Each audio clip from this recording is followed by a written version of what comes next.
Hello guys, welcome back to my another blog. আজকে আমি বৈদ্যবাটি চলে এসেছি। তো বিকেল আমরা দুজনে বেরিয়ে যাচ্ছি। আমাদের এই বৈদ্যবাটিতে অবস্থিত একটা সুন্দর নিমাই তীর্থ ঘাটে নিমাই মন্দির দর্শনের জন্য যাব, ও সেটাই আমি তোমাদের সঙ্গে শেয়ার করব। হয়তো অনেকেই চিনবে নিমাই তীর্থ ঘাট, কারণ সেই ঘাট থেকে জল নিয়ে বাবার কাছে যায় শয়ে শয়ে মানুষ। তো সেই হিসেবে ঘাটের জনপ্রিয়তা অনেকখানি, তার মধ্যে এই মন্দিরটি অবস্থিত। তো পারলে একবার দেখে যেতে পারো, খুবই সুন্দর। তো আমরা রেডি সেডি হয়ে বেরিয়ে পড়লাম, যাব মন্দিরে। তো মন্দিরের রাস্তা আমাদের বাড়ি থেকে মোটামুটি 10 মিনিট মতো হাঁটা পথেই চলে যাওয়া যায়।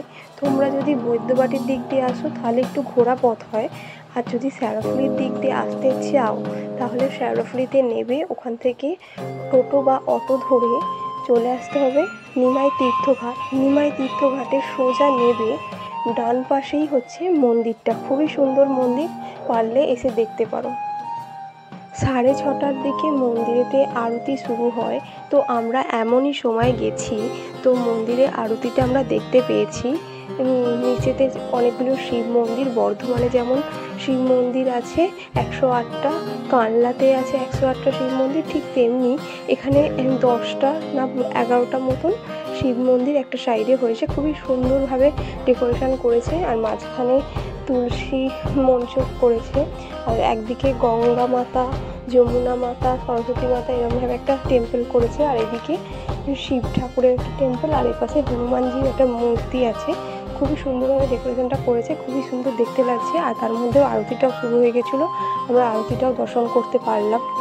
ওপরে উঠলাম, ওপরেতে রাধা মাধবের আরতি শুরু হয়ে গেছিলো, তো সেটাও পুরো দর্শন করলাম। তারপরে ভালো করে একটু পরিক্রমা যখন শুরু হয়ে গেছিলো, তা ওদের সঙ্গে আমিও একটু পরিক্রমা করলাম।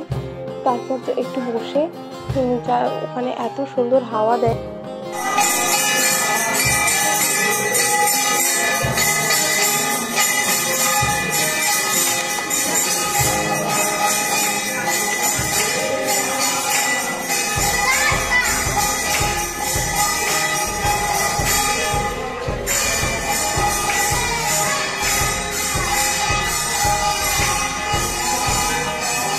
যেহেতু গঙ্গার ধারের মন্দিরটা, তো তার জন্য প্রচুর পরিমাণে হাওয়া, তো তার জন্য ওখানে একটু বসেছিলাম। তারপরেই আস্তে আস্তে বাড়ির পথে রওনা হলাম।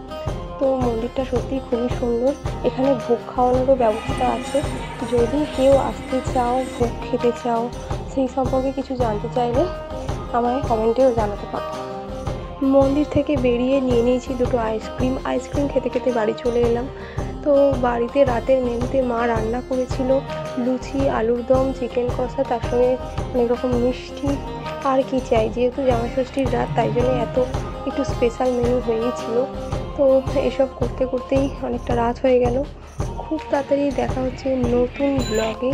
আজকের ব্লগটা কেমন ছিল এই মন্দিরটা জানাতে ভুলবেন না।